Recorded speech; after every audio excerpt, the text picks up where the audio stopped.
Fantasy Bedtime Stories presents Void Dragon Chronicles, Volume 1, Chapter 2, Zara, Shadow Walker. The northern road stretched before me like an open wound across the landscape. 2 weeks had passed since I'd fled Liar's Gate with the acrid smell of smoke clinging to my clothes and Mera's blood still warm on my hands. 2 weeks of walking without destination, sleeping in whatever shadows I could find, trying to outrun grief that followed at me like my own reflection.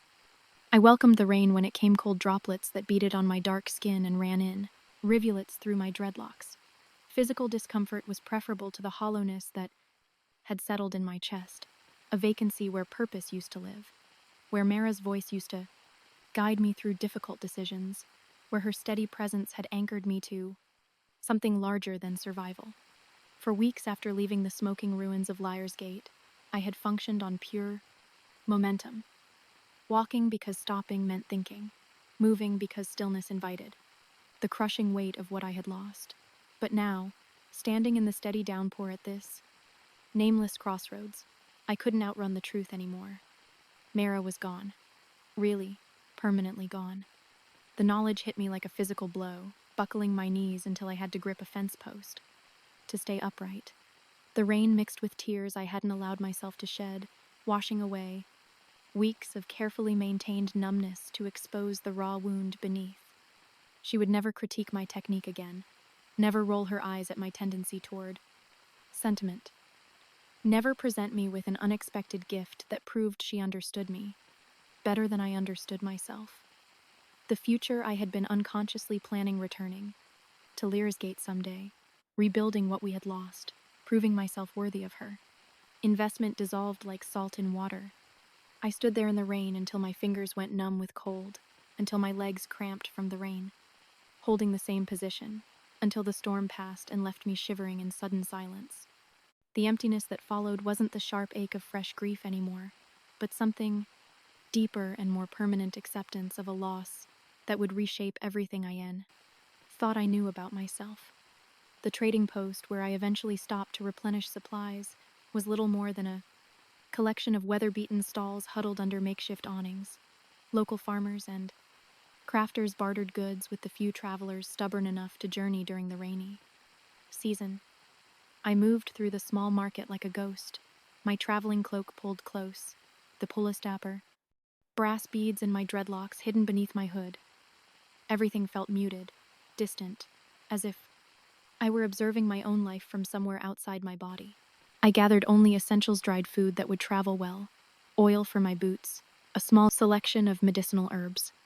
My movements felt mechanical, automatic, the familiar names written in faded ink on small packets stirred memories of my mother's lessons, knowledge that felt both ancient and immediate, but even those connections seemed fragile now. Without Mera's practical framework to give them context, even my mother's teachings felt like echoes from someone else's life. I paid with coins from Coastal Transit's emergency reserves, careful to use only what was necessary. The future stretched uncertain before me, and I couldn't afford to be careless with resources. But the calculation felt hollow, a habit maintained by muscle memory rather than genuine planning. What was the point of conserving resources when I had no clear destination? What was strategy without purpose? The weight of Mera's final promises pressed against my chest like a stone. Use your gifts to protect others who exist in society's shadows. But how could I protect anyone when I couldn't even protect the person who mattered most? How could I find purpose in the margins when I felt like I was dissolving at the edges myself? For the first time since childhood, I found myself truly adrift, not just physically wandering, but fundamentally lost. Mera had been more than a mentor. She had been proof that someone like me could build something meaningful, could matter beyond mere survival. Without her, I wasn't sure who I was supposed to be. You're carrying shadows even the rain can't wash away. I turned sharply, instinctively drawing darkness around my hands beneath the cloak. The speaker was an elderly woman, tending a stall of homemade remedies and charms the kind most city folk dismissed as rural superstition, but that I, with my mother's teachings, recognized often contained genuine efficacy.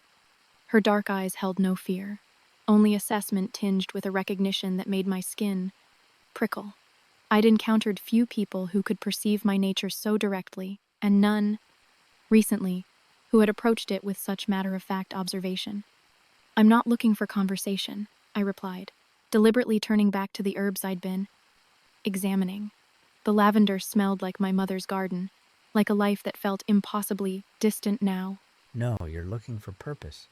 Different thing entirely. She agreed easily, her weathered hands continuing to sort dried flowers with practiced efficiency. Something in her tone, not mystical or affected, but practical, caught my attention. Despite my defenses, I studied her more carefully, noting the intricate patterns tattooed on her brown hands. The markings were familiar from my mother's books, belonging to Arashi, healing traditions. Not a charlatan then, but someone with genuine connection to old knowledge. "What makes you think you know what I seek?" I asked, neither confirming nor denying her assessment. The woman continued her sorting, seemingly unconcerned with my guardedness.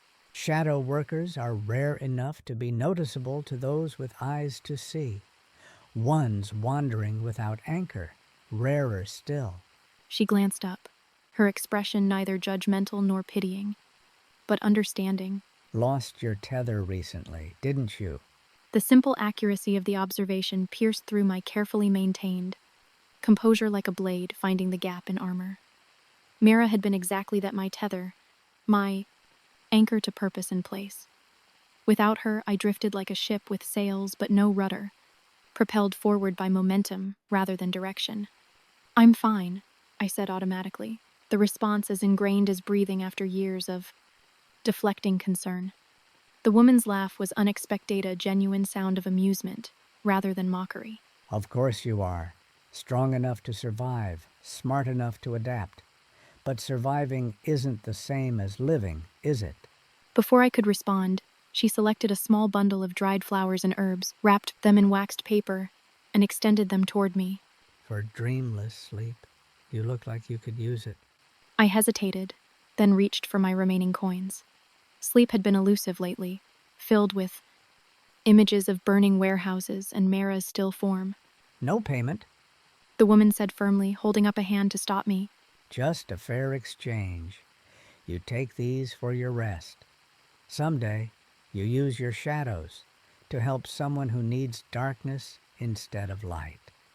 Balance maintained. Something about the simple transaction resonated with what Mera had tried to instill in her. Final words. The acknowledgement of my abilities without fear or demand, the suggestion that they had inherent value beyond profit, it stirred something I thought had died with her. I accepted the bundle with a small nod of gratitude, tucking it carefully into my pack. There are others like you, The woman added as I turned to leave. not with your specific gifts, but people who exist between defined spaces. Find them. That's where you'll discover what you're looking for. I walked away without responding, but the words followed me like whispered promises, settling alongside Mera's final wisdom like seeds, waiting for proper conditions to germinate. That night, sheltered in a small cave where shadows gathered thick and comforting around me, I brewed the herbs into bitter tea. For the first time since Mera's death, I slept without dreams, deep restorative sleep that left me feeling more myself than I had in weeks. When I woke, something had shifted. The grief remained, raw and present, but beneath it stirred the faintest possibility that direction might eventually be found again. The rhythm of my new existence established itself gradually over the following months, never staying in one location longer than a few weeks, supporting myself through knowledge of herbs and healing when possible, through careful application of my shadow skills when necessary. I moved generally northward along the coast, through fishing villages and trading towns, always alert for signs that Karstgild had extended its reach into new territories. I kept to myself by habit and design, maintaining the perimeter of personal distance that had protected me since childhood. But I found myself increasingly drawn to society's marginsto people who existed in shadowed spaces similar to my own, if for different reasons. Something about their situations resonated with memories of my own displacement, the familiar ache of being unwanted in spaces where others belonged. Without question. During the long evenings in temporary shelters, abandoned buildings, forest clearings, occasionally rented rooms when my funds allowed, I returned obsessively to Mera's gift, the Eastern Territories' treatise on threshold magic. Without the distractions of daily operations or Thorne's interpretations, I could approach Ravi Moonshadow's writings with fresh perspective, finding connections I had missed in my younger, more desperate reading. The section on solitary development of shadow affinity became my constant companion during those months. Moonshadow wrote extensively about shadow workers who learned in isolation, developing techniques through necessity rather than formal instruction. His observations felt like a personal guide, written centuries ago specifically for my circumstances. The shadow worker who learns alone often develops the purest relationship with darkness, one passage explained. Unfiltered by others' expectations or limitations, they discover applications that formal schools never explore. But such learning requires profound patience with oneself, with failure, and with the slow revelation of shadow's deeper mysteries. I began treating each temporary shelter as a laboratory, experimenting with techniques that would have been impossible under Mera's practical oversight or Thorne's structured lessons. In the absolute darkness of a coastal cave, I learned to extend my consciousness through shadows across vast distances, my awareness flowing like water through any space touched by darkness. The breakthrough came during my 3rd month on the road, in a fishing village where I had been helping a widow whose son had been press-ganged by merchant sailors. While waiting in the shadows outside the harbor master's office, I attempted what Moonshadow called shadow listening, using darkness as a medium for enhanced perception rather than mere concealment. Instead of simply hiding in the shadows, I let my consciousness merge with them partially, becoming a distributed presence throughout the building's darkened spaces. Suddenly, I could hear conversations happening 3 floors above, sense the emotional states of people in rooms I had never entered, even perceive the contents of documents through the shadows they cast when candlelight fell across them.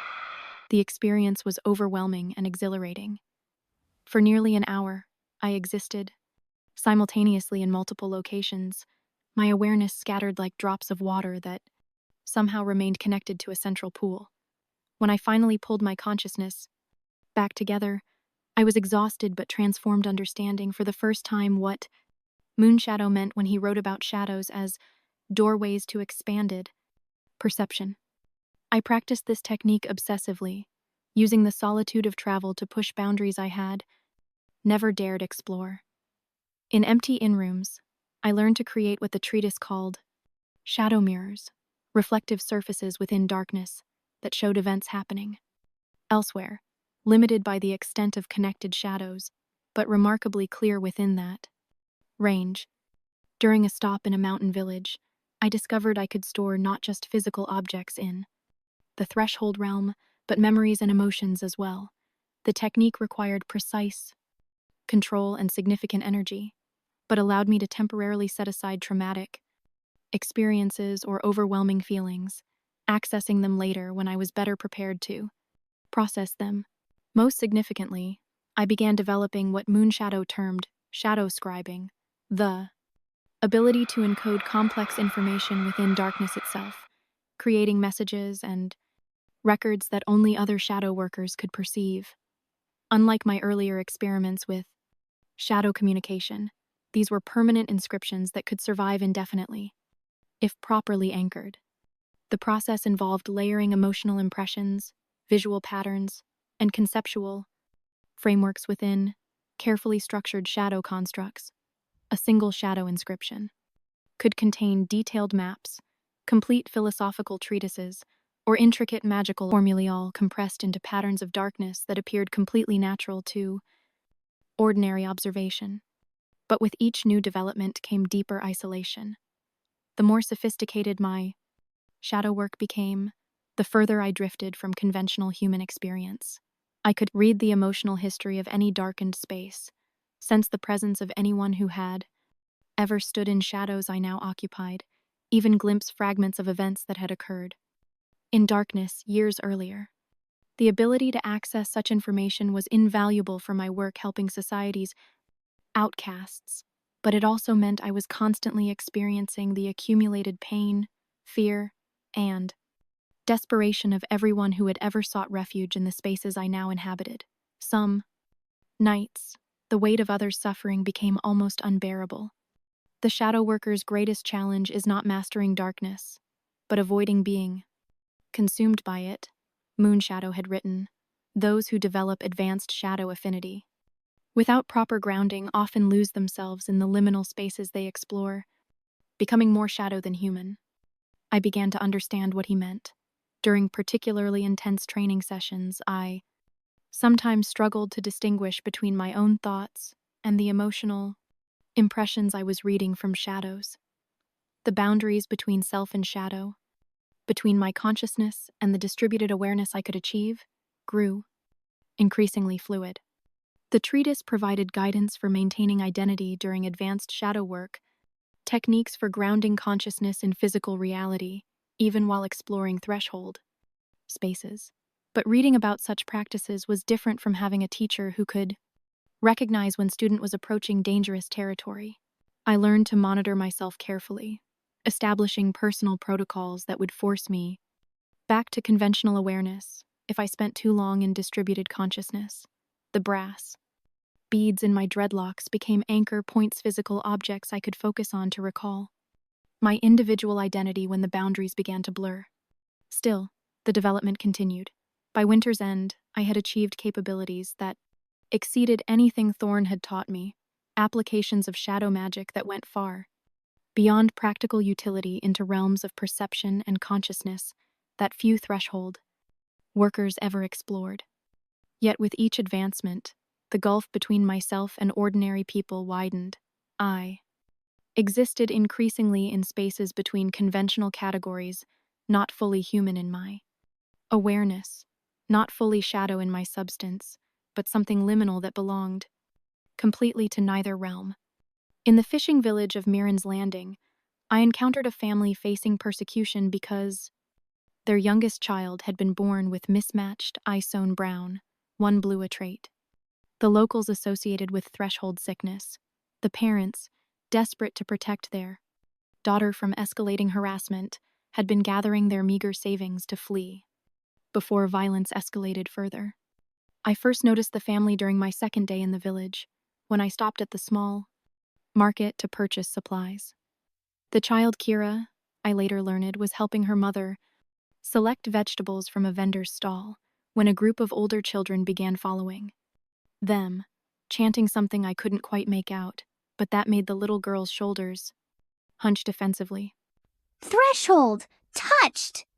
One girl called out, loud enough for nearby adults to hear. "My father says she'll bring curse on the whole village if she stays." The mother, a woman perhaps my own age with prematurely gray hair and worry lines etched deep around her eyes, gathered her daughter closer and hurried away from the wad market. But I could see how the other adults watched, some with open hostility, others with the uncomfortable expression of people who knew injustice was happening, but felt powerless to intervene. I followed them at a distance, using shadow concealment to observe without being noticed. Their cottage sat at the village's eastern edge, isolated enough that I could see why they'd been able to avoid the worst persecution until now. The father was a fisherman, I realized, watching him mend nets in their small yard while keeping watchful eyes on the time approaches to their home. That evening, hidden in the shadows of a neighboring building, I watched through my newly developed shadow listening technique as the family held what was clearly a desperate planning session. The parents spoke in urgent whispers, while Kira played quietly in the Percy's corner, but I could sense the fear radiating from all three of them. The coin purse has enough for passage to Millhaven, maybe, The father Tom was saying, but not much more. We'd arrive with nothing. "Better than staying here." his wife replied, her voice brittle with suppressed panic. "Did you see how Mayor Grenth looked at her today? And Father Valdris has been asking questions about unnatural influences in his sermons. I knew those names from my time observing the village's power structure. Grenth was a small-minded man who saw difference as disorder to be eliminated. Father Valdris preached a rigid theology that left no room for anything outside conventional categories. Together, they could make life impossible for anyone they deemed unacceptable. Mama, Kira's small voice piped up from the corner. are we going away because of my eyes? The silence that followed was heartbreaking. I watched through the shadows as both parents struggled with how to answer whether to lie and preserve her innocence a little longer, or tell the truth and burden a 6-year-old with understanding of the world's cruelty. Sometimes people are afraid of things that are different. Your eyes are beautiful, sweetheart. But some people don't understand that. Like yours are different.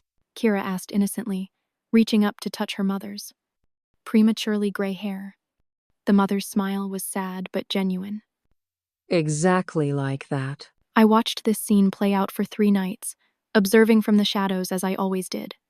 Each day brought fresh small cruelties, shopkeepers who refused to serve them, children who threw stones at their cottage after dark, adults who crossed themselves when Kira passed. The child was perhaps 6 years old, the same age I'd been when I first learned to hide what made me different. She carried herself with the hunched shoulders of someone already learning to make herself small, to avoid drawing the wrong kind of attention. The sight of it stirred something fierce and protective in my chest. On the 3rd night, I witnessed the incident that crystallized my decision. A group of teenagers, emboldened by drink and their parents' tacit approval, surrounded Kira while she played alone in the family's small garden. They didn't touch her, but they formed a tight circle, chanting words like Demon spawn. and Cursebringer. while she stood frozen in their center. Her parents emerged from the cottage within moments, but the damage was done. I watched 6-year-old Kira collapse into her mother's arms, sobbing with the kind of broken confusion that comes from being hated for something you cannot change or understand. Tomorrow. I heard Tam whisper to his wife as they carried their daughter inside, We leave tomorrow, ready or not. but I knew they weren't ready. Their few possessions scattered around the cottage, their panicked discussion of routes and resources. They were about to flee into the unknown. With inadequate preparation, driven by desperation rather than planning, in their haste to escape persecution, they were likely walking into different but equally dangerous difficulties. The decision, when it came, surprised me with its clarity. On that 3rd night, after the family had finally settled into uneasy sleep, I approached their small cottage, moving silently through shadows until I stood at their door. I knocked softly just enough to wake the adults without alarming them into thinking they were under attack. I can help you leave undetected, I offered without preamble when the father cautiously opened the door, his hand gripping a fishing knife with white knuckles. I know safe routes that others can't follow. Tam's first instinct was obvious suspicion. A stranger appearing at night with offers of impossible assistance, it could easily be a trap, another cruelty designed to give hope before snatching it away.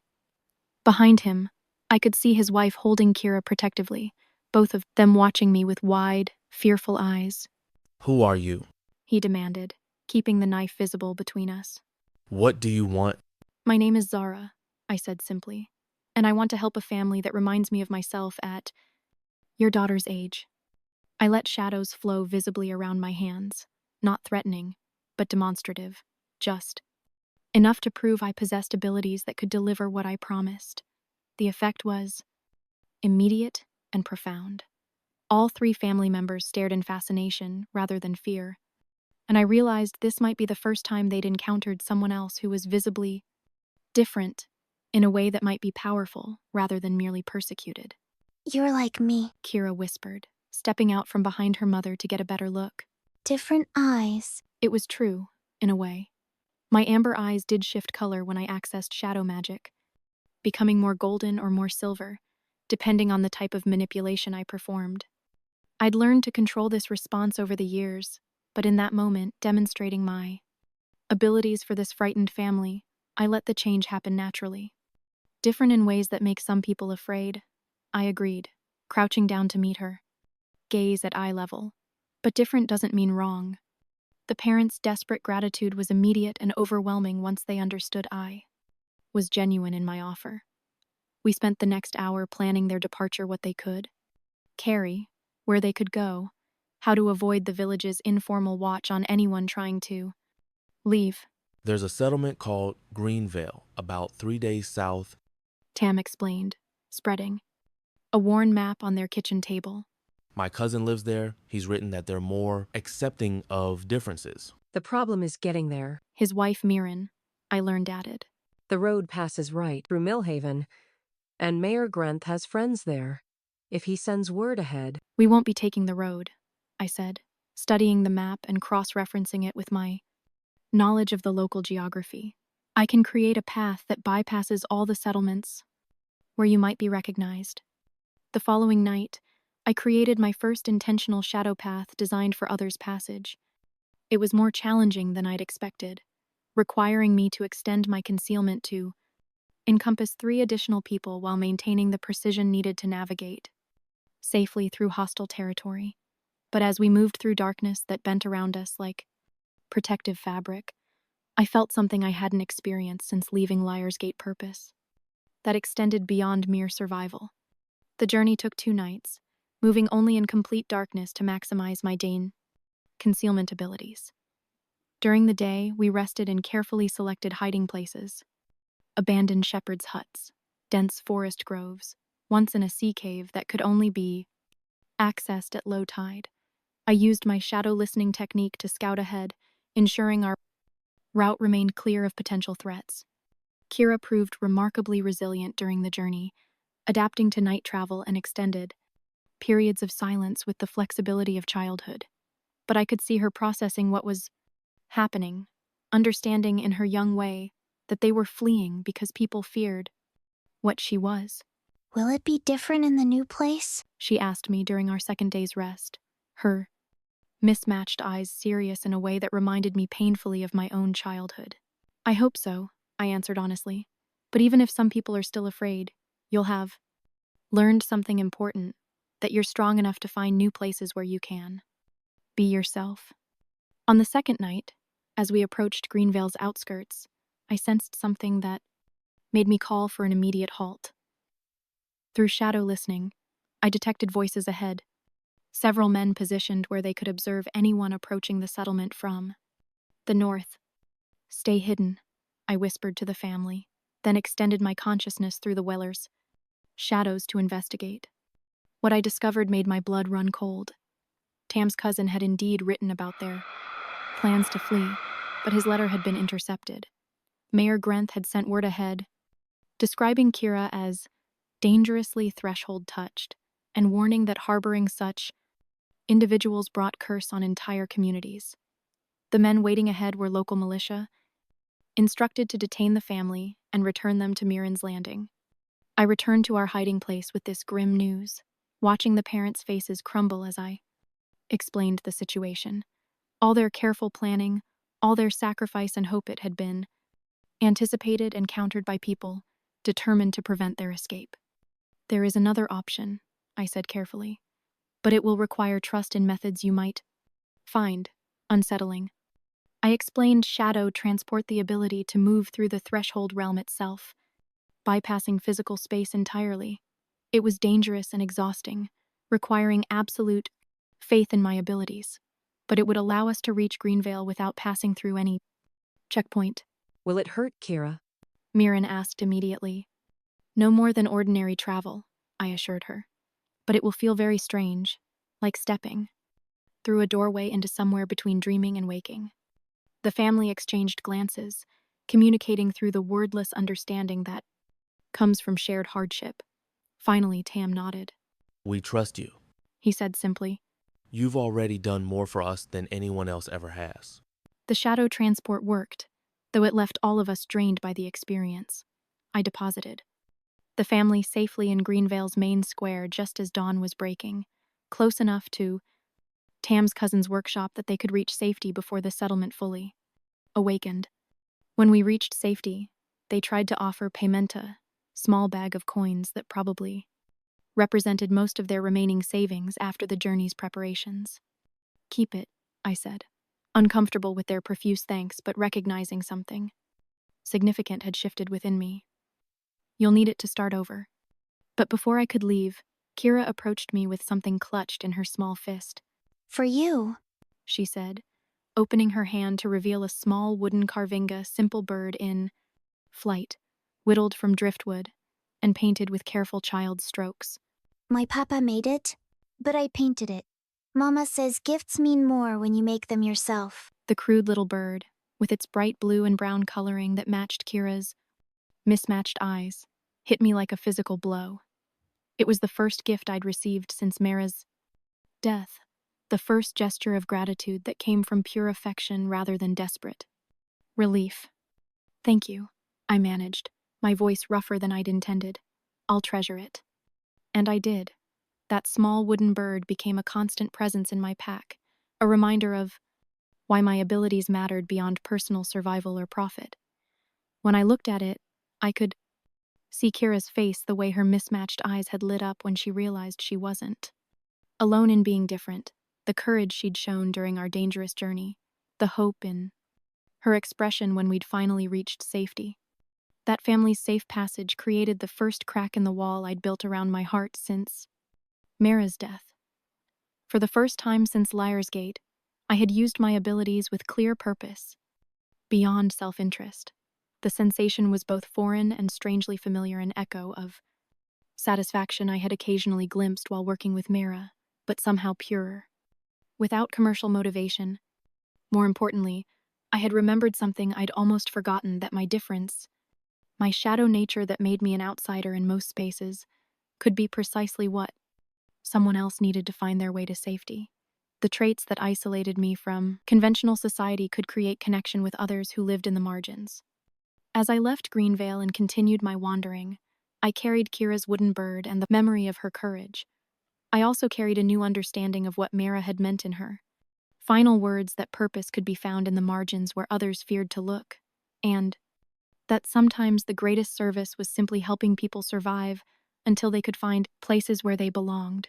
Similar opportunities arose as I continued my journey, and I found myself stopping more often, evaluating situations with eyes trained to see injustice and need, a wrongfully accused man fleeing corrupt authorities who would see him executed for crimes he hadn't committed, an elderly healer whose unconventional methods had drawn dangerous attention from religious zealots who saw her plant knowledge as diabolic practice, children with unusual abilities or appearances who faced persecution from fearful communities that would rather destroy what they didn't understand than try to learn from it.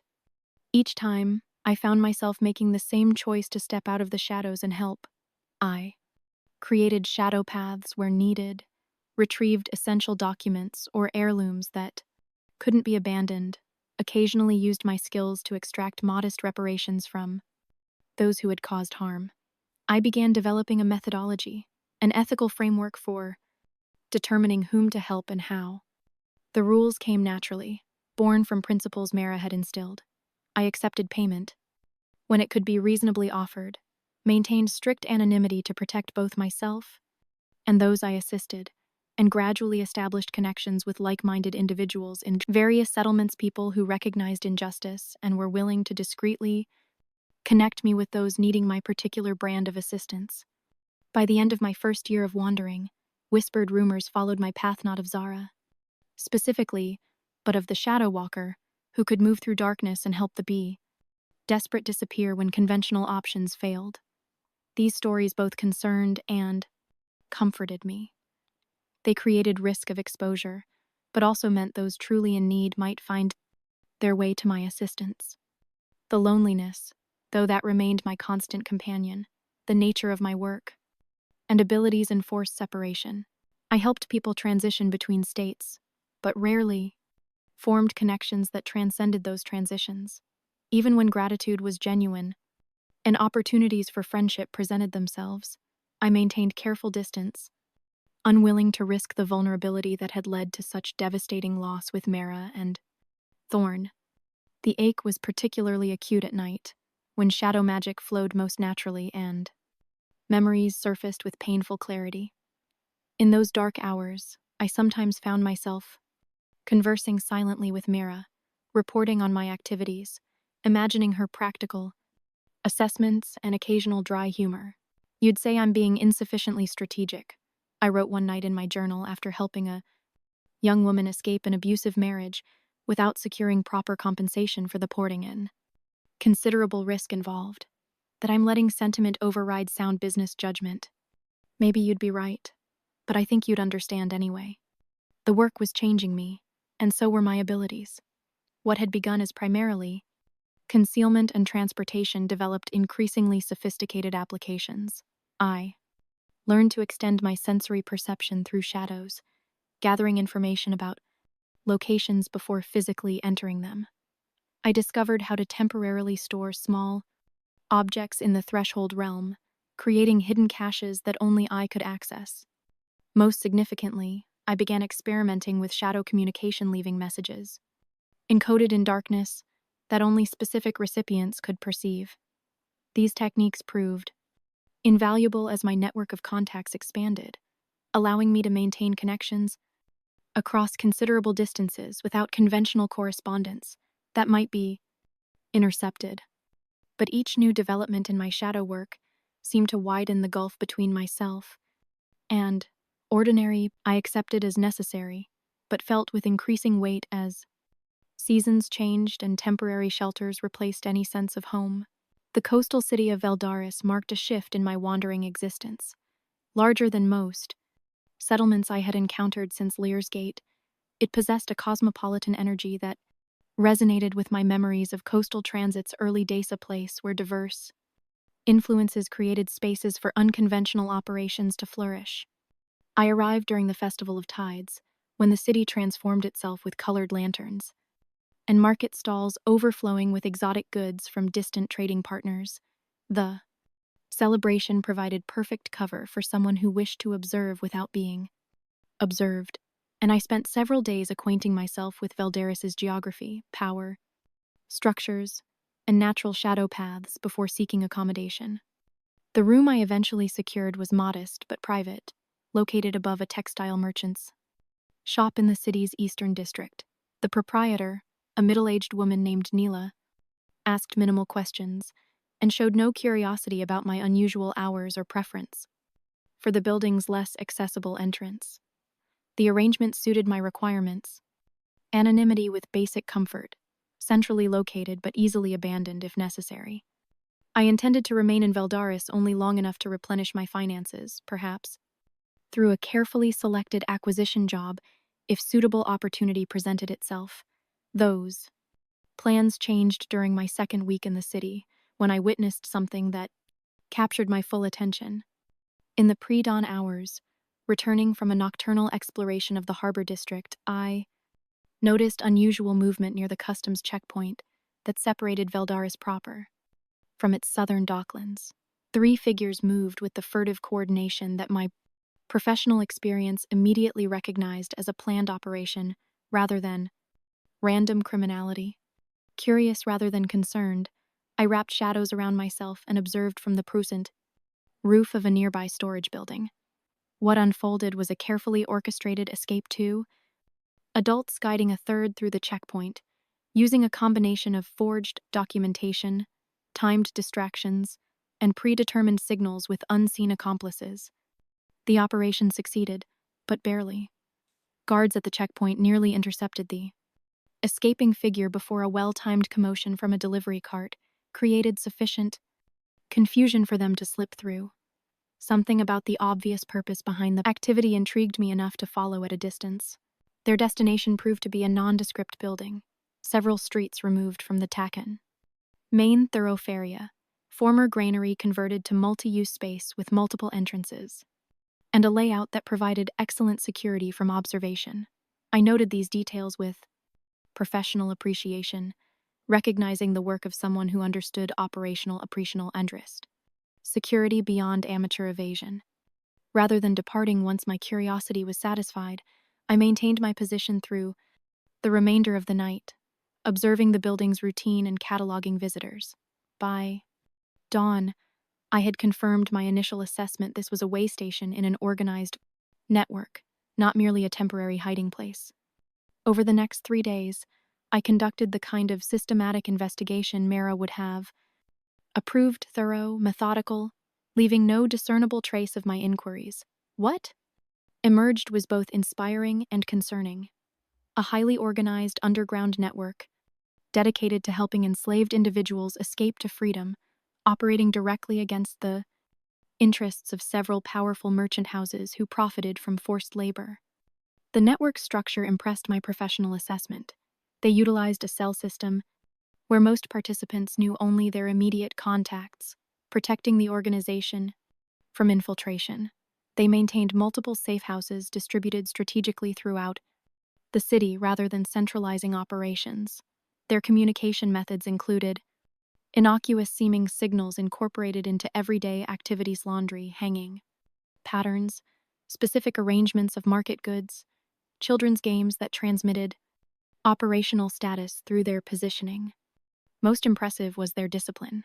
Unlike many resistance movements driven by ideological fervor that often led to operational sloppiness, this organization operated with methodical precision that suggested leadership with military or strategic background.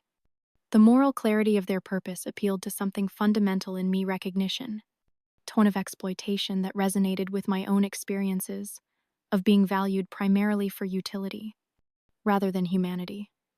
As I observed them extracting a young woman whose scarred hands suggested years of labor in dangerous conditions, I found myself experiencing unexpected emotional response recognition that my shadow abilities could serve purpose beyond personal survival or profit. Yet my professional assessment also identified serious vulnerabilities in their methodology. Their checkpoint evasion relied too heavily on predictable patterns that recent security changes had already begun to compromise. Their safe house rotation followed discernible sequences that careful observation could eventually detect. Most concerning, their NDS Davin extraction routes concentrated unnecessarily around physical pathways that could be easily blocked or monitored once identified. The calculated precision with which the new checkpoint captain had adjusted patrol routes suggested someone had already recognized patterns in the resistance network's movements. Continuing to use compromised routes represented danger that my professional training couldn't allow me to simply observe without intervention. On the 4th night, I decided to approach, rather than merely observe. The decision carried significant risk, revealing myself potentially compromised my own security while offering no guarantee that my warning would be heeded. But the alternative was watching preventable capture and its consequences, which violated both professional integrity, the emerging sense of purpose I had begun to cultivate since Mera's death. I identified the coordinator I'd been observing, a woman with close-cropped white hair, who moved with military precision as my optimal contact. Through shadow observation, I mapped her movements across 3 consecutive evenings, noting her pattern of personally inspecting key routes before operations commenced. I chose my moment carefully, waiting until she had completed her pre-operation assessment and entered a secluded courtyard that served as a transition point between public streets and the network's more protected operations center.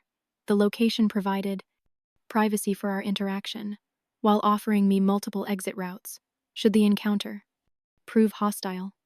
Your southern checkpoint route is vulnerable, I said without preamble, stepping from shadows deep enough that even experienced observers would have detected no movement.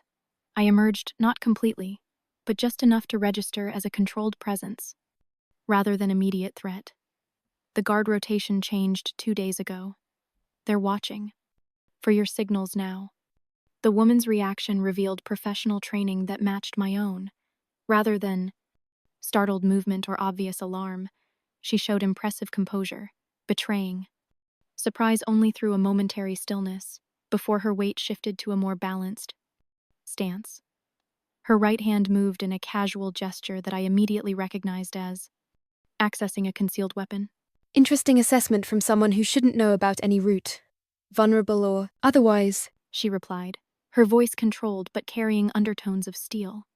particularly. Interesting that you've chosen to deliver this information rather than exploit it. I observe, I explained, maintaining a non-threatening posture while ensuring shadows remained gathered for quick departure if necessary. It's a professional habit, and what I've observed suggests your operation serves necessary purpose but requires additional security measures. Who are you? She demanded, authority clear in her voice. Someone with relevant skills, I replied simply. I can show you safer passages than the ones you're currently using. Whether that interests you is your decision. The standoff extended for several heartbeats before the woman made a subtle gesture of acquiescence. Show me. Instead of attempting verbal explanation, I demonstrated. I gathered shadows around us. Both not for complete concealment, which would have been unnecessarily alarming, but sufficient to blur details from casual observation. Then I guided her through a series of narrow passages and concealed routes that bypassed conventional surveillance points, eventually returning us to our starting location through an approach that even posted guards never detected. When we completed the circuit, her expression had transformed from suspicious evaluation to focused interest. Those passages shouldn't exist, She said, analytical rather than accusatory. Some of those buildings share walls without connecting doors. Shadow paths exist where conventional routes don't, I explained, allowing a controlled demonstration as shadows briefly flowed like water around my fingers. Thresholds between defined spaces that most people can't perceive, much less navigate. Rather than fear or superstitious rejection, she responded with pragmatic assessment. And you're offering these shadow paths to our network. For what price? Fair compensation for risk, I answered honestly, but more importantly, the application of my skills toward purpose I can respect. The woman studied me with penetrating intensity before nodding once, decisively. Come, with me. You should meet Zara. As Zara proved to be everything her organization suggested: disciplined, visionary, and utterly committed to her cause. Well into her 60s, with deep brown skin weathered decades of struggle, and silver-white braids coiled atop her head like a crown, she carried herself with the quiet dignity of someone whose moral certainty had been tested repeatedly and never found wanting. We call ourselves the unseen path. Asara explained after preliminary negotiations. Concluded satisfactorily. Not from any love of melodrama, but because for those we help, conventional paths to freedom have been systematically eliminated. The organization's origins reflected its founder's experience. Asara herself had escaped enslavement 30 years earlier, then dedicated her considerable intelligence and, quote, organizational talents to creating what began as a simple escape route and evolved into a sophisticated network spanning 3 coastal cities. Freedom means nothing without opportunity to determine one's own path afterward. She noted during our initial discussions. We don't simply remove chains, we help people discover who they might become without them. This philosophy resonated deeply with me, recognizing parallel principles to what Mera had taught about existence beyond conventional frameworks. The similarity was not lost on Asara, whose perceptiveness extended beyond operational assessment to interpersonal insight. You've lost someone significant, someone who helped you understand your own nature, She observed during one of our early planning sessions. My immediate instinct was deflection, the habitual protection of personal history I had maintained since childhood. But something in Asara's direct gaze, not prying but recognizing, prompted unexpected honesty. My mentor, I acknowledged simply. She saw value in shadow work that others feared. Asara nodded, requiring no further elaboration. The most profound teachers are those who help us recognize worth in aspects of ourselves that society has taught us to devalue. Such guidance creates obligation that extends beyond their presence in our lives. The observation carried no judgment, just recognition of shared experience that created unexpected connection between us. From that conversation forward, I found myself gradually accepting integration into the unseen path's operations beyond merely transactional involvement. For the next 6 months, I applied my shadow abilities to transforming the network's effectiveness, I established secure shadow paths for high-risk extractions, created hidden observation points for advanced scouting of potential interventions, and developed concealment techniques that allowed larger groups to move undetected through heavily patrolled areas. The work challenged my abilities in ways my previous operations hadn't, unlike solo missions or limited partnerships. The unseen path required me to extend shadow manipulation to protect others who couldn't perceive or navigate liminal spaces naturally. I learned to create shadow anchors that remained stable even in my absence, allowing network operatives to utilize pre-and established safe routes without my direct guidance. These technical challenges were matched by equally significant personal adjustments. For the first time since Coastal Transit's destruction, I found myself working as part of a cohesive team, people with diverse talents united by shared purpose rather than merely profit motive. Operational meetings included not just tactical planning but philosophical discussions about freedom, autonomy, and society's responsibility to its most vulnerable members. Gradually, cautiously, I allowed myself limited connections with colleagues. I shared occasional meals with Tamir, the network's medical specialist, whose quiet humor reminded me of Mera's rare moments of relaxation. I engaged in technical debates with Kira, the former military strategist whose analytical mind appreciated the tactical advantages shadow paths provided. I even found myself accepting Asara's occasional invitations to discuss operational philosophy over spiced tea in her private quarters. These cautious steps toward connection remained bounded by my hard-earned wariness. I revealed little of my personal history, maintained separate living arrangements rather than accepting accommodation in the network's communal spaces, and kept certain aspects of my tape/shadow abilities private even from Asara. The devastating lesson of Thorne's betrayal remained too fresh to permit complete openness, regardless of how much I respected my current associates. Despite these limitations, I found myself experiencing something I had almost forgotten was possible: a sense of belonging defined by shared purpose rather than merely shared circumstance. For the first time since Mera's death, I felt my shadow nature serving clearly defined purpose beyond survival or profit, fulfilling my promise to use my gifts protecting those who existed in society's margins.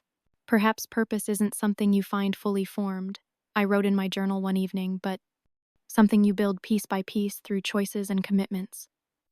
The unseen path isn't home, not exactly, but it's something approaching the right direction. This tentative equilibrium shattered with the spring equinox, when 3 separate operations encountered unexpected resistance, suggesting our methods had been compromised. The incidents followed a pattern too consistent for coincidence guards appearing at previously. Secure locations, safe houses discovered despite careful precautions, extraction routes blocked by Lecte, newly established checkpoints. Most concerning were reports from escorted refugees who described their captors performing strange rituals with obsidian mirrors and black candles. Ceremonies I recognized as crude but potentially effective methods for detecting shadow manipulation. Someone is specifically tracking shadow magic, I informed Asara after the third compromised operation, the weight of familiar dread settling in my stomach. These aren't random security improvements or lucky interceptions. They're using counter methods targeted directly at my techniques. Asara's expression remained composed, but concern shadowed her eyes. Someone with knowledge similar to yours? Or someone who has encountered it before and developed countermeasures, I confirmed. Memory of Thorne's betrayal surfacing despite my efforts to focus on present circumstances. Either way, my continued involvement puts your entire network at risk. The implications hung between us, requiring no explicit articulation. My shadow paths had become integral to the unseen path's most critical operations. Removing them would significantly reduce the network's effectiveness and potentially endanger people already in transit. Maintaining them risked exposing the entire organization to whoever was specifically targeting shadow magic. We need time to adapt, to develop alternative routes and methods that don't rely exclusively on your abilities. Asara said finally, her tactical mind visibly assessing options and contingencies. I'll help with the transition, I agreed, already mentally cataloging which shadow paths could be replaced with conventional alternatives and which required complete redesign. But once new protocols are established, I should leave Veldaris. The decision crystallized as I spoke it necessary not just for the network's security but for my own. If someone was specifically tracking shadow magic with sufficient sophistication to detect my methods, they were likely looking for me personally, rather than merely countering tactical Pausen. Advantage. The pattern suggested Karstgild might have extended its reach further than I had anticipated, perhaps still pursuing the items I had salvaged from Coastal Transit's vault. Zara studied me with characteristic perceptiveness. This isn't just professional assessment. You're protecting us from something specific, something connected to your past. I nodded, unwilling to fabricate explanations to someone who had earned my respect. People who would harm your network simply to reach me. I won't risk your operations becoming collateral damage in someone else's vendetta. To her credit, Zara didn't demand details I was unwilling to provide. Instead, she focused on practical considerations, helping develop transition plans that would gradually reduce dependence on shadow paths while maintaining operational effectiveness. The message came on what should have been my last day in Veldaris, delivered by a breathless child who found me in the market. The healer sent me. The girl said, eyes wide with urgency. Says to tell you threshold breach at the anchor point. Says to come now. The coded message from Tamir sent ice through my veins. Anchor pointer term for Asara's private quarters. Threshold breach unauthorized entry.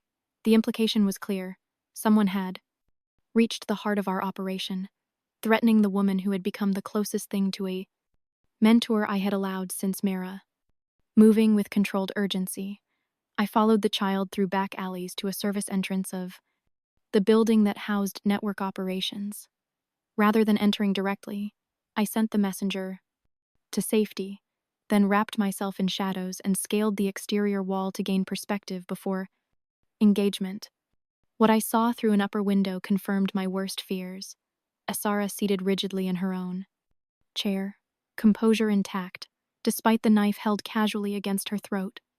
Worse was the figure, standing behind her slender and graceful, with mismatched eyes that I would recognize anywhere. Thorne.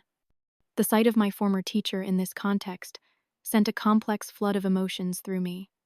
Anger, betrayal, and something deeper that felt disturbingly like grief.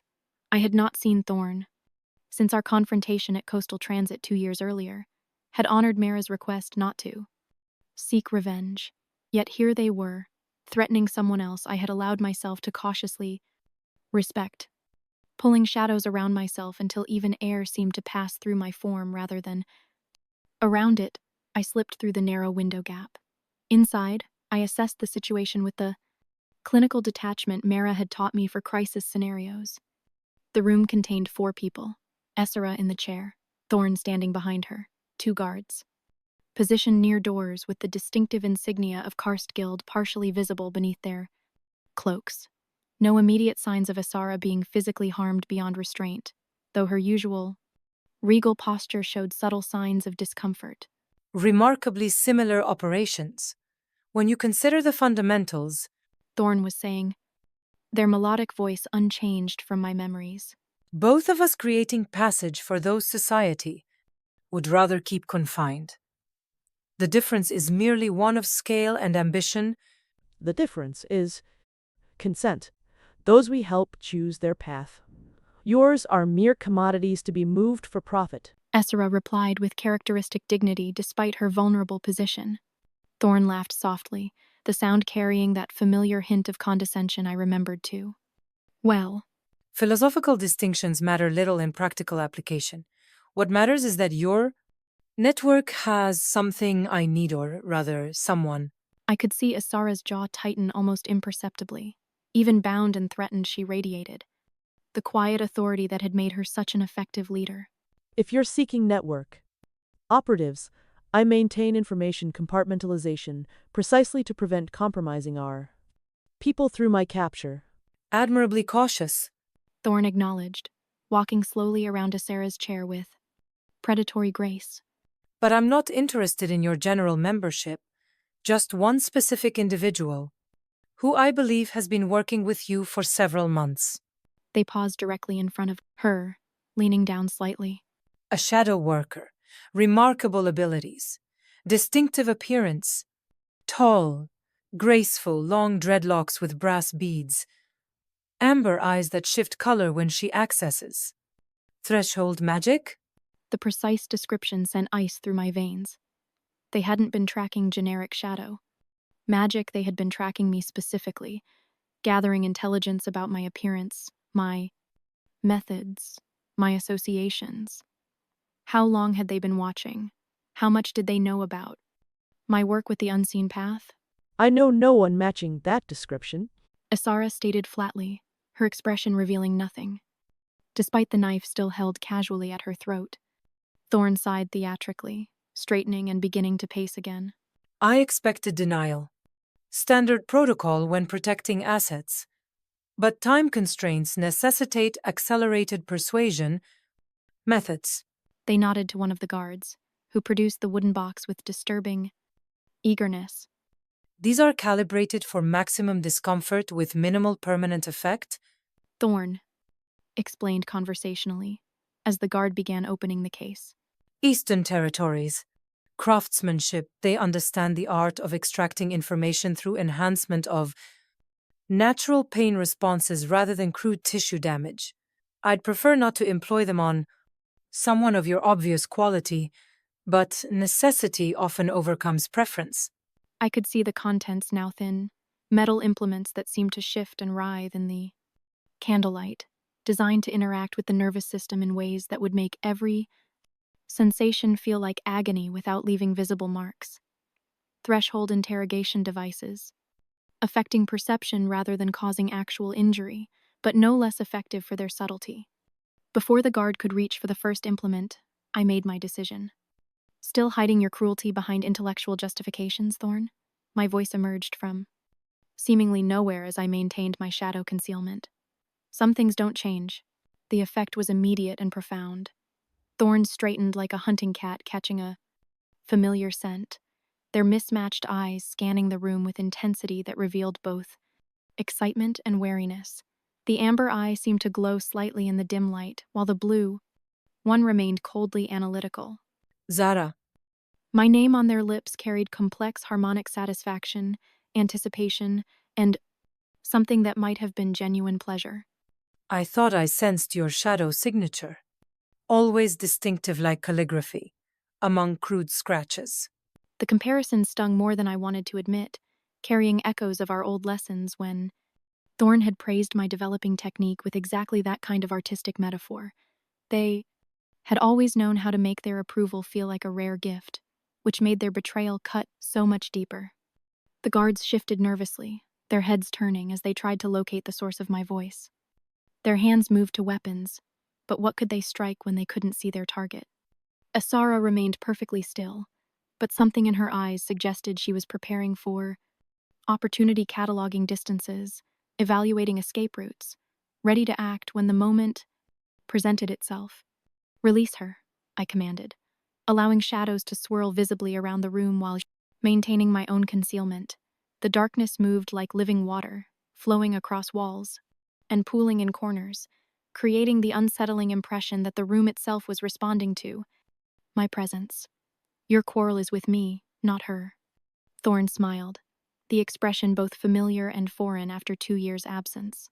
My quarrel is not with anyone. This is business, not vengeance. Though I confess, finding you here provides certain satisfactions beyond the merely professional. They gestured toward the wooden box. Karst Guild has invested considerable resources tracking shadow signatures across 5 coastal cities. The items you took from Coastal Transit's vault remain valuable, particularly the obsidian box Mera was so determined to protect. The casual mention of Mera's name in that context us if her death were merely a business. Inconvenience ignited something volatile in my chest. Shadows around the room darkened, perceptibly, responding to my emotional state despite my efforts to maintain control. The woman first, I insisted, my voice carrying an edge that made even the guards take half a loss. Step back. Then we discuss terms. But negotiation require good faith from both party. Thorne replied, beginning to pace. Again, with that fluid grace I remembered. A gesture of trust to establish our mutual commitment to civilized discourse. They were testing me, probing for weakness while simultaneously demonstrating their control over the situation. Classic Thorne methodology: never issue ultimatums when suggestion could accomplish the same goal more elegantly. But I could hear the calculation beneath their reasonable tone, the way they emphasized certain words to create emotional pressure. Show yourself, Zara, Thorne continued, their voice taking on the warm instructional cadence I remembered from our lessons. Let's conduct this conversation as equals rather than predator and prey. Surely you've developed beyond such crude tactics since our time together? The implied criticism was deliberate, suggesting that concealment was somehow beneath my current skill level, that a truly accomplished shadow worker would face their former teacher directly.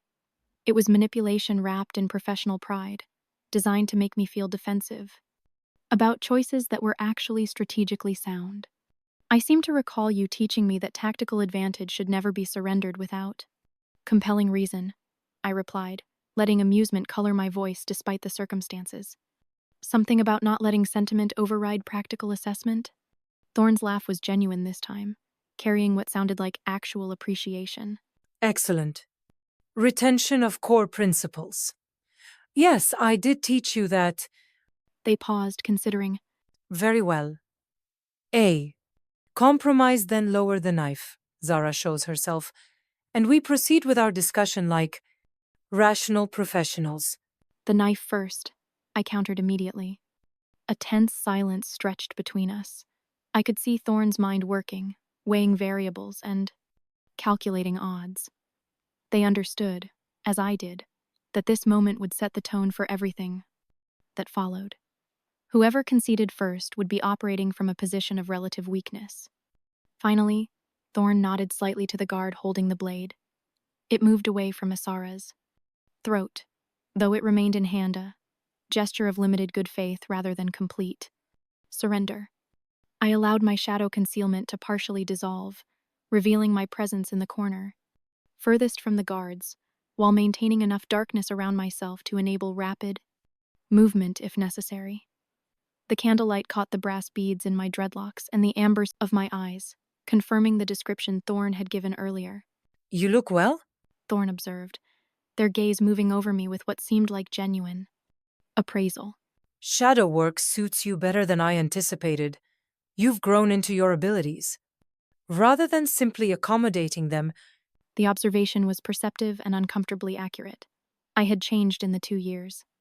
Since our last encounter, not just in skill, but in fundamental relationship with my magic, where I had once struggled to control shadow, I now worked with it as partner.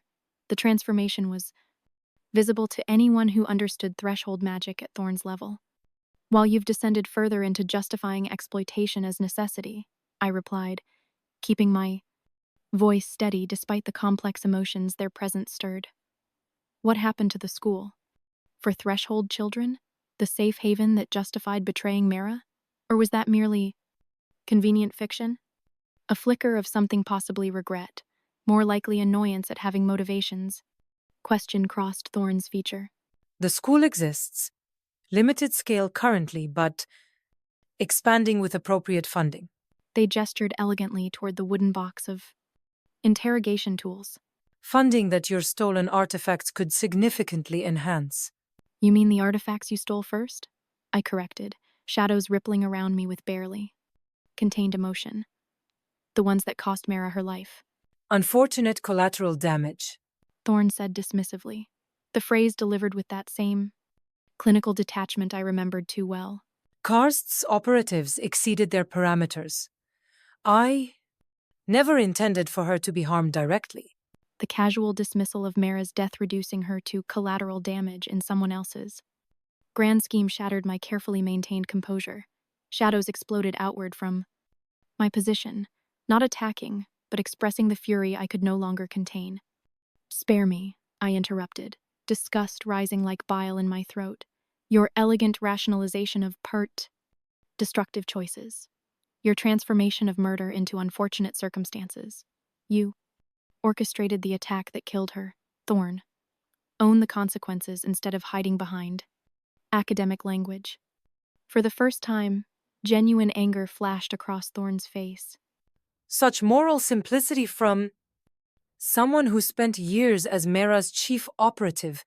How many people suffered for your successful acquisitions? How many lives were disrupted by information you gathered or documents you stole? At least my current work serves a greater purpose than mere profit. The accusation struck home because it held elements of truth. I had participated in operations that caused harm, had benefited from systems that exploited others' vulnerabilities. But there was a fundamental difference that Thorne seemed determined to ignore. The difference, I said, straightening to my full height, is that I never pretended my choices were noble when they weren't. I never dressed exploitation in moral superiority, and I never betrayed someone who trusted me for personal gain. Personal gain? Thorne's voice rose slightly, their composure finally cracking. Everything I've done has been in service of protecting children born with abilities that society fears and rejects. The school isn't theoretical anymore. Zara exists. 12 children currently, with more, arriving monthly. Safe spaces where they can develop their gifts without persecution or suppression. The passion in their voice seemed genuine, which somehow made their choices more rather than less disturbing. Thorne truly believed in their vision, had convinced themselves that noble ends justified corrupt means. That sincerity made them more dangerous than simple malice ever could. At what cost? I asked quietly. How many Meras died to fund your sanctuary? How many networks like this one will you destroy to expand it? As many as necessary, Thorne replied without hesitation, their mask of reasonableness finally falling away entirely. Individual sacrifices for systemic change. The children I'm protecting will grow up to create a world where threshold magic is accepted rather than feared. That future is worth any present cost. And there it was, the fundamental difference between us laid bare. Where I saw individual people with inherent worth, Thorne saw pieces in a larger game, acceptable losses in pursuit of abstract ideals. They had become exactly what they had once warned me against. Someone so focused on distant goals that they lost sight of immediate humanity. The obsidian box, Zara, they said, still standing behind Asara with casual menace. It contains something that could fund the school completely, eliminate our dependence on less savory partnerships. They gestured vaguely toward the Karst Guild insignia on their guards. Imagine it, dozens of children with threshold gifts learning in safety, developing their abilities without fear or persecution. Surely that's worth more than whatever sentimental attachment you've developed to stolen property. The familiar pattern made my stomach turn.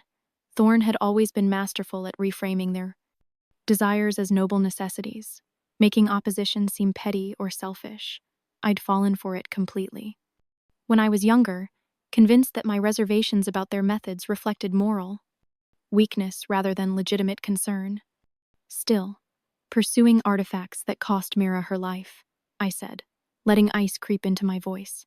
Still, speaking of necessary compromises and greater good served by smaller sacrifices.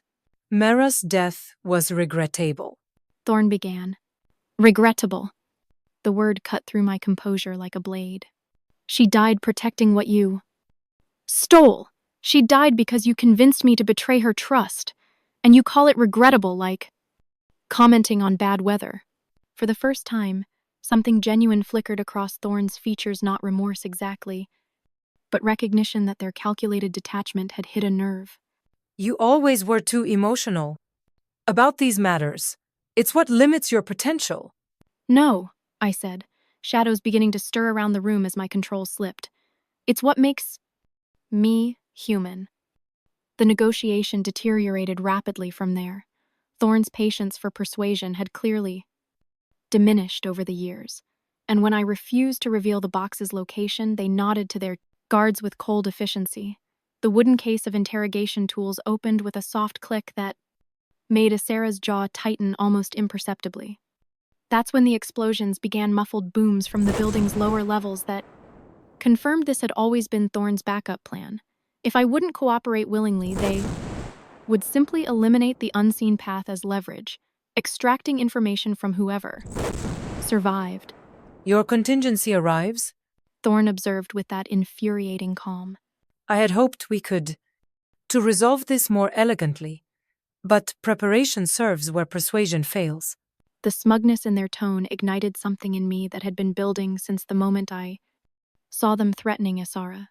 This was the pattern: Thorne orchestrating chaos that would harm countless innocents while maintaining personal distance from direct violence, then acting as if their clinical detachment made them morally superior. But before I could respond, another explosion rocked the building, closer this time. Dust sifted from the ceiling as support beams groaned under stress, and I felt something else: a disturbance in the shadows themselves, as if the building's structural integrity wasn't the only thing being damaged. We should continue this elsewhere, Thorne suggested, glancing toward the window. This location is becoming unnecessarily hazardous. That's when I realized what they had been doing during our conversation. While speaking, their hands had been moving in subtle patterns I recognized from our old lessons threshold. Manipulation exercises, but performed with real intent. They had been systematically weakening the pulse doll, the dimensional boundaries in this room, preparing to destabilize the entire space if negotiation failed. You taught me that threshold magic requires perfect balance, I said, my voice steady as shadows began flowing more purposefully around the room. That disrupting equilibrium between realms creates unpredictable consequences. Thorne's expression shifted from confidence to wariness as they finally noticed what I was doing, not gathering shadows for attack, but highlighting the damage their own manipulations had already caused.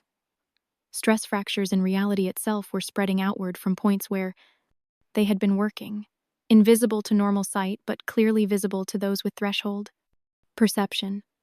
You also taught me that arrogance is the threshold walker's greatest vulnerability, I continued, subtly directing shadows toward key structural junctions, not to create instability, demonstrate how precarious the situation had become.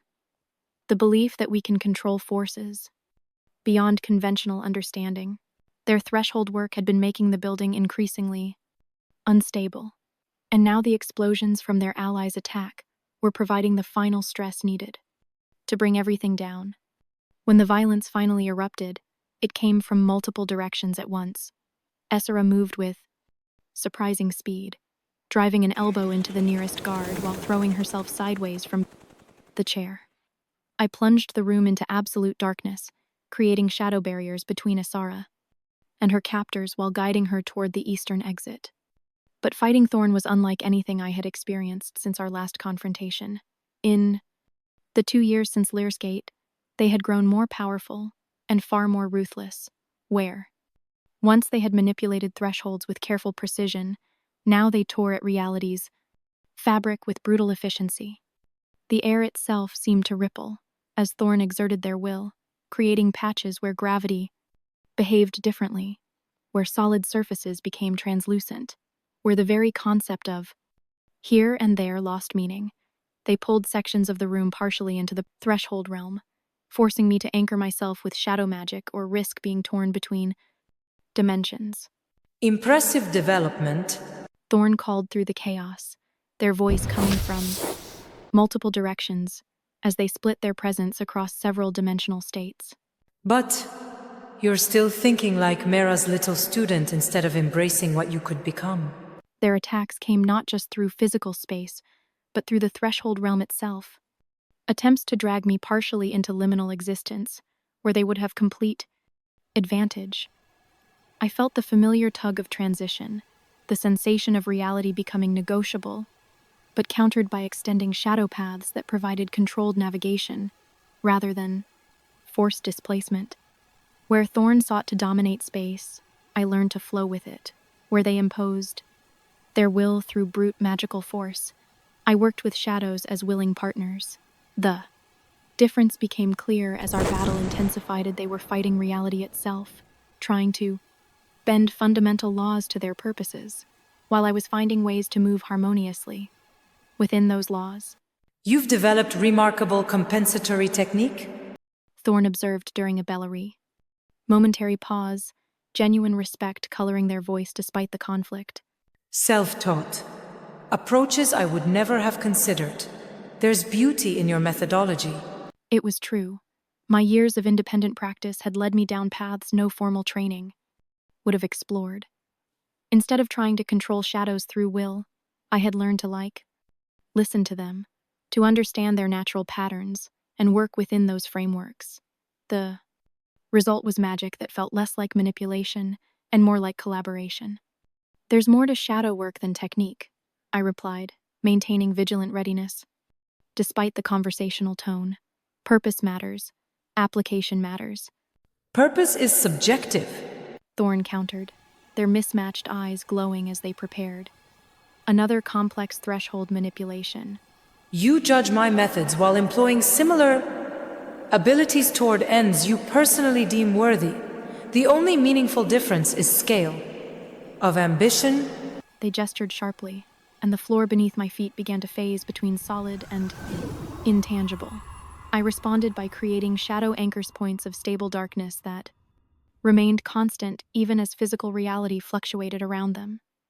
Using these anchors as stepping stones, I maintained my position while Thorne's attack passed harmlessly beneath me. The difference, I said, leaping from anchor to anchor as the room continued destabilizing, is that I don't sacrifice others for my ambitions. Thorne's expression hardened. Such limited thinking. You could be remarkable, Zara. Your potential exceeds even my initial assessment. But you cling to these petty moral constraints that prevent true greatness.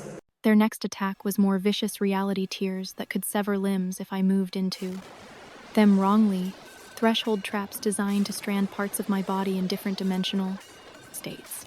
But their increasing desperation was making them sloppy, violating the very principles they had once taught me about respecting the boundaries between realms. I began to see the pattern in their attacks, the way their frustration was leading them to take greater risks with fundamental forces. And that's when I understood how this would end, not through my victory or defeat, but through the inevitable consequences of their own recklessness. The building shuddered again, more violently this time. The threshold manipulations Thorne had been performing throughout our battle, combined with the structural damage from the ongoing attack, had created a cascading failure in the local dimensional stability. Cracks were appearing not just in the walls but in space itself, visible, tears in reality that leaked strange energies and impossible geometries. This space is becoming dangerously compromised. We must, Thorne said, finally noticing the chaos their magic had created. Must what? I interrupted, shadows flowing around me as I prepared for their inevitable escape attempt. Leave others to face destruction you've orchestrated while escaping. Consequences yourself? That's when the final explosion hit massive enough to bring down half the building's eastern wall. The shockwave, passing through already destabilized threshold boundaries, created the catastrophic resonance that had been building throughout our battle. Thorne reacted with impressive reflexes, immediately beginning the complex gestural sequence for a personal escape portal. Their hands moved in the familiar patterns I remembered from our lessons, but something was wrong. The dimensional fabric around us had been too thoroughly compromised by their earlier manipulations. The boundaries are too unstable, I called out, recognizing the danger even as Thorne continued their casting. You need to stop. But they were already committed to the portal sequence, their mismatched eyes glowing with threshold energy as reality began to bend around them. What should have been a clean transition into the threshold realm became something far more chaotic. The portal opened, but instead of the controlled passage Thorne intended, it created a wild, fluctuating tear in space. I watched as Thorne stepped toward the unstable opening, their form beginning to blur at the the edges where threshold energy interacted with their physical presence. For a moment, they seemed to exist in multiple states, simultaneous solid and translucent, here and somewhere else entirely. Zara, They began, turning back toward me with an expression I couldn't quite read. Their voice carried strange harmonics, as if spoken from multiple distances at once. Another explosion rocked the building, and the unstable portal pulsed violently. Thorne's form wavered more dramatically, becoming increasingly difficult to focus on. They reached toward me, whether in appeal, farewell, or something else. I couldn't tell. Their hand seemed to stretch across impossible distance, while remaining exactly where it was. the threshold. Thorne's voice was fading, becoming layered with echoes that suggested they were speaking from several different locations simultaneously. The children. The school. It could have been. Their words dissolved into something between whisper and wind.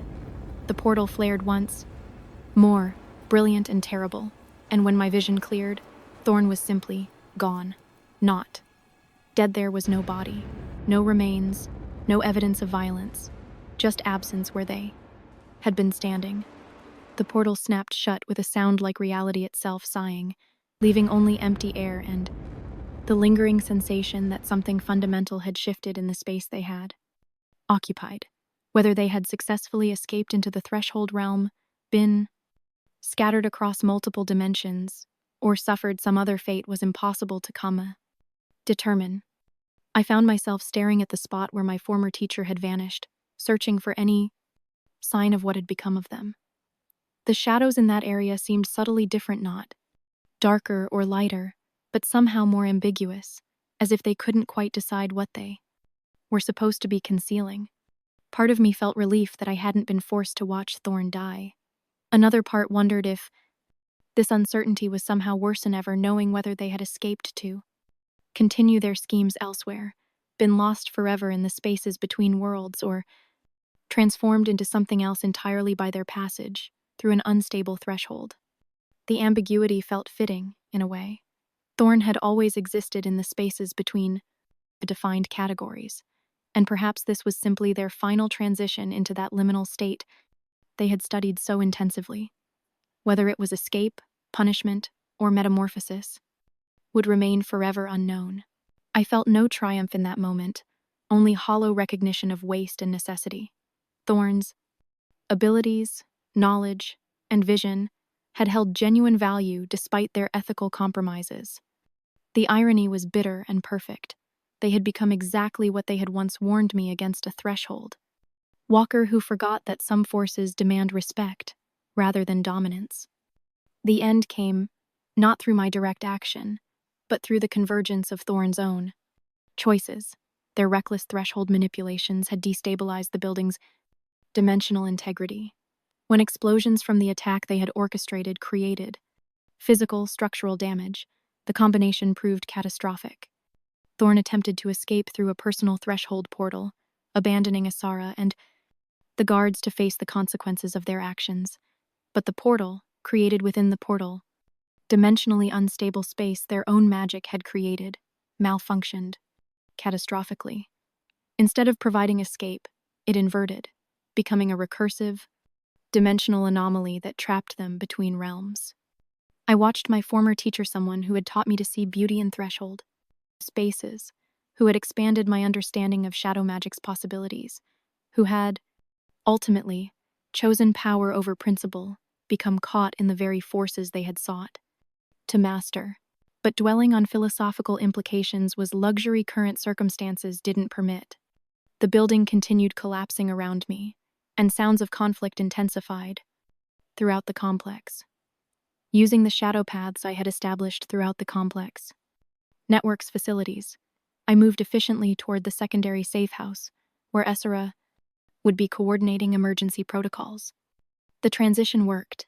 Over the following 3 weeks, Zara and I systematically redesigned the network's extraction routes, safe house protocols, and communication methods to eliminate telltale shadow signatures. The work was intensely demanding, but by the end, the unseen path had adapted to function effectively, without dependence on my unique abilities. The night before my planned departure, Asara invited me for a final private conversation in her quarters. The space reflected its occupant's character, austere but dignified, containing carefully preserved mementos of significant operations, alongside practical tools of resistance. You've given us something beyond tactical advantage. Asara said as she poured spiced tea into simple clay cups. You've demonstrated possibility beyond conventional limitations. That lesson remains even after your shadow paths fade. The network will adapt, I replied, accepting the offered cup. You were effective before my involvement. Undoubtedly. Asara agreed. But individual lives will be changed because of paths you created. People who would have remained enslaved will instead determine their own futures. That impact continues regardless of your physical presence. The observation offered perspective I hadn't fully considered, that my shadow work created lasting effects beyond immediate operational success or failure. People whose escapes I had facilitated would live different lives, make different choices, potentially create change that extended far beyond my direct influence. I found myself thinking about another group of vulnerable people, and the words came out before I could reconsider them. There's something else, something I need to ask of you. Asara set down her cup, giving me her full attention. What troubles you? Thorne's school, I said, the words feeling strange in my mouth. They mentioned 12 children currently in their care. Threshold childrenrones born with abilities like mine, but probably much younger. Understanding dawned in Asara's eyes. You're concerned about what happens to them. Now that Thorne is gone. Thorne was many things, most of them terrible by the end. I said carefully, staring into my tea. But they weren't lying about the children. I could hear the genuine passion when they spoke about protecting them, which means somewhere, probably not far from here, there are 12 young people who just lost the only adult who understood their nature. Asara leaned back in her chair, her expression thoughtful. You want the unseen path to help them. I want you to investigate, I clarified. Carefully. If the school exists, if the children are real, and not just another of Thorne's elaborate justifications, then they need protection. Not from you, from others who might see them as threats or resources to be exploited. Like Karstgild. Asara observed. Exactly. Thorne was working with them, but that relationship was clearly strained. With Thorne gone, Karst might decide these children are too dangerous to leave unsupervised, or too valuable to leave uncontrolled. I met her gaze directly. These children didn't choose Thorne's methods. They don't deserve to suffer for them. Asara was quiet for a long moment, considering. Finding them won't be simple.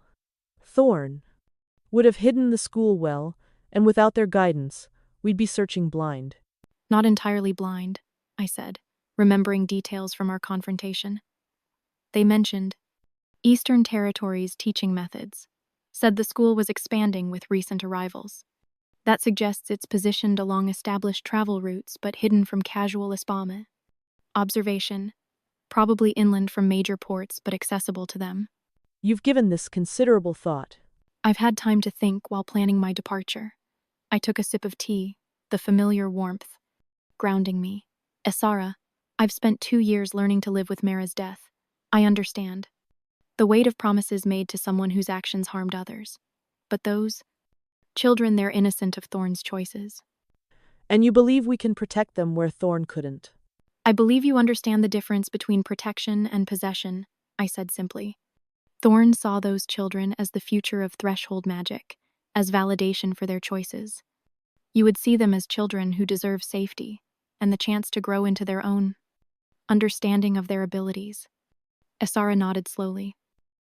The unseen path has always focused on adult liberation, but the principles remain the same. Everyone deserves freedom to choose their own path. She paused, then added with characteristic directness. This request comes from guilt as much as compassion. The observation wasn't accusatory, but it still struck home. Yes, I admitted. I couldn't save Thorne from themselves, but maybe I can prevent their downfall from destroying innocent lives. That's not a burden you need to carry. Asara said gently. Thorne's choices were their own.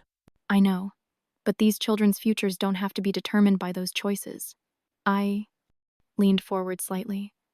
The network you've built, it's not just about individual rescues anymore. It's about creating systems that protect the vulnerable.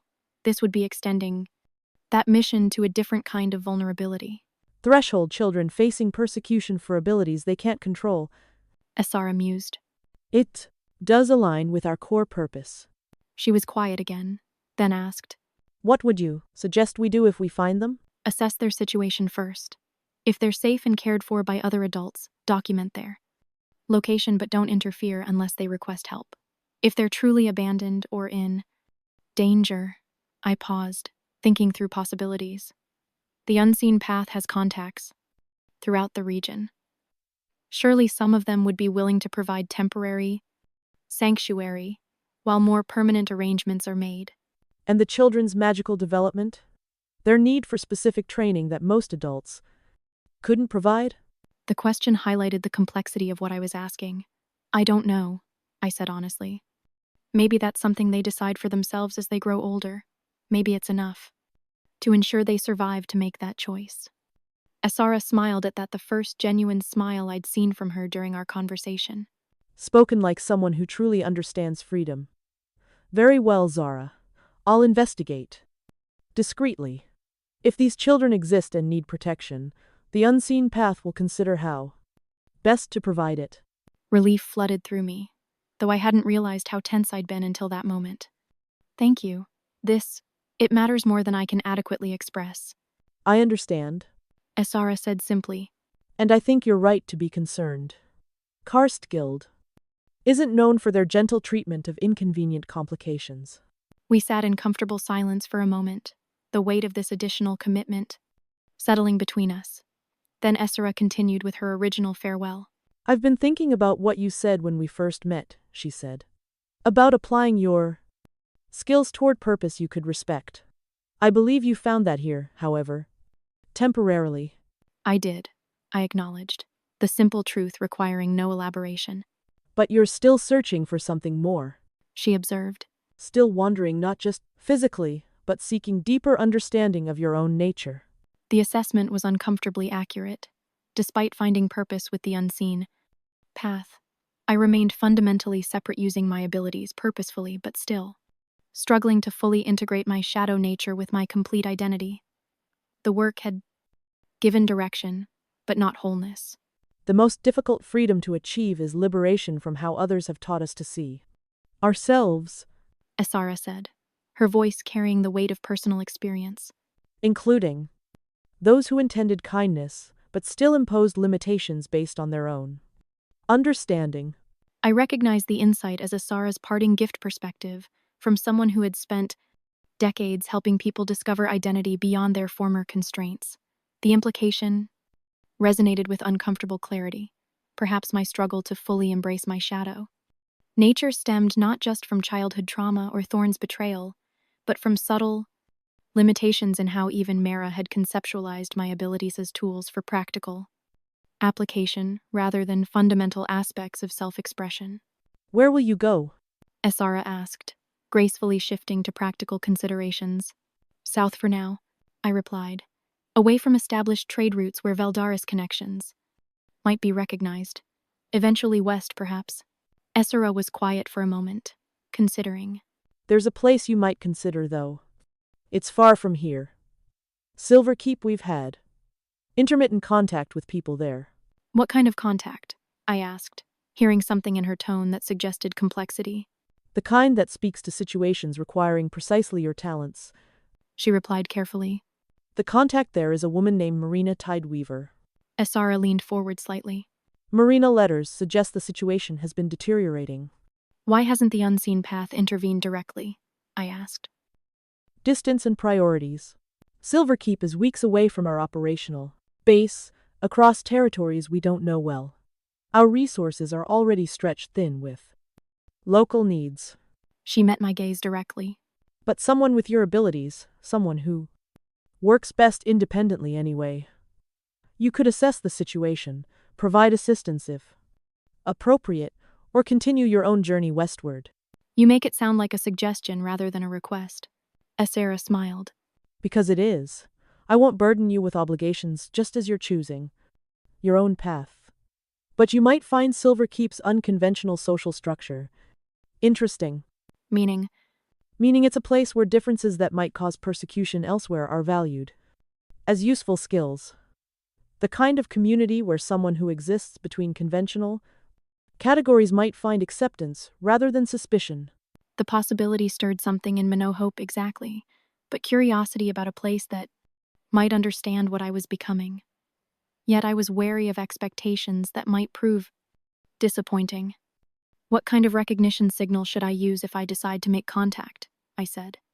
We discussed other logistics, briefly secure travel methods, recommended contacts in southern territories, recognition signals that would identify me to allied networks if emergency assistance became necessary. The conversation held the familiar comfort of professional planning, yet beneath it flowed undercurrent of genuine concern that I found myself accepting rather than deflecting. As our meeting concluded, Zara presented me with a small wooden box carved with intricate patterns reminiscent of flowing shadows. Inside lay a medallion of dark metal, etched with the unseen path's subtle identifying mark, a winding route represented by negative space rather than direct engraving. For recognition among allies, Zara explained. but also remembrance that purpose can be found in unexpected places, often at unexpected times. I accepted the gift with genuine gratitude, recognizing it represented not just practical resource but acknowledgement of contribution valued beyond tactical advantage. The gesture created closure that my departure from Liar's Gate had lacked, not severing connection, but transforming it into something that could extend beyond physical proximity.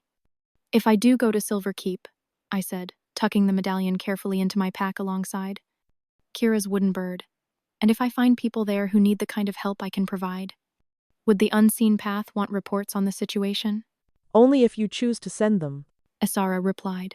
But knowing that Silver Keep has someone watching over its vulnerable residents would give me considerable peace of mind. The suggestion planted itself in my thoughts like a seed. Silver Keep, a place where differences were valued rather than feared, where people who didn't fit conventional categories might find acceptance. It could be exactly what I was looking for, or it could be another disappointment in a long series of temporary homes. But for the first time since leaving Veldaris, I had a destination that felt like possibility rather than mere escape. Before dawn the following morning, I departed Veldaris through conventional methods, rather than shadow paths, leaving no magical signature that might be tracked. I carried minimal possessions but significant impact from my 6 months with the unseen path. Refined abilities, expanded understanding of my shadow magic's potential applications, and nascent recognition that connection need not always end in betrayal. The road stretching before me still held uncertainty, but no longer felt directionless. Each application of my shadow abilities for purpose, beyond self-interest, fulfilled my promise to Mera while simultaneously helping me define my own understanding of shadow work's value. Each temporary connection, however limited, demonstrated possibility beyond complete isolation. As I walked, I found myself thinking about the old woman at the trading post who had spoken of others like me, people who existed between defined spaces. The unseen path had been exactly that kind of community, and for 6 months I had glimpsed what belonging might feel like when built on shared purpose rather than mere proximity. The grief for Mera remained, would always remain, but it no longer felt like an open wound. Instead, it had become something more complex, a reminder of what I had gained through her mentorship, what I had lost to others' ambitions, and what I carried forward in her memory. Her final words echoed with new understanding. Find purpose in the margins, where others fear to look. I had done that with the unseen path. I would do it again, wherever the road led me next. The shadows that had once felt like burden now moved around me like old friends, responding to my presence with familiarity earned through years of partnership rather than mere control. They were part of me in ways I was only beginning to understand, not absence of light, but presence of something entirely their own. That evening, sheltered in the hollow of an ancient tree several miles beyond Veldaris's jurisdiction, I opened my journal to write. Shadow exists not in opposition to light, but in relationship with it, creating definition, depth, and contrast that flat illumination cannot provide. Perhaps my nature is similar, not defined by absence but by unique presence in spaces others overlook. The unseen path taught me that purpose isn't something you discover fully formed, but something you build through choices made day by day. Each person I helped escape found their own path to freedom. Each time I chose to act, rather than merely observe, I created my own path towards something I'm not ready to name yet. Thorne is gone.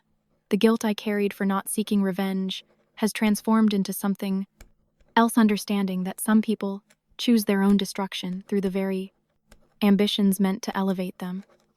I couldn't save my teacher from themselves, but I could prevent them from destroying others. Mera was right. Shadow work chose me for a reason, not just to survive, but to help others. Survive. Not just to hide, but to create spaces where hiding becomes unnecessary. The work continues, even if the location changes. I closed the journal and settled back against the tree's protective embrace, feeling shadows gather around me like a living blanket. For the first time since leaving Morwen's Cove as a child, I felt truly at home in my own skin, not despite my shadow nature, but because of it. Tomorrow would bring new roads, new opportunities to apply the lessons learned in Veldaris, people who needed darkness instead of light, as the old herb woman had said. Spaces between conventional definitions where the most interesting possibilities existed. The wandering would continue, but with purpose now. And someday, perhaps, I would find not just temporary communities of shared purpose, but people who could see shadows as I did, not as absence but as presence, not as hiding but as revelation, not as ending but as beginning. The shadows whispered agreement in the rustling leaves above, and I slept dreamlessly until dawn.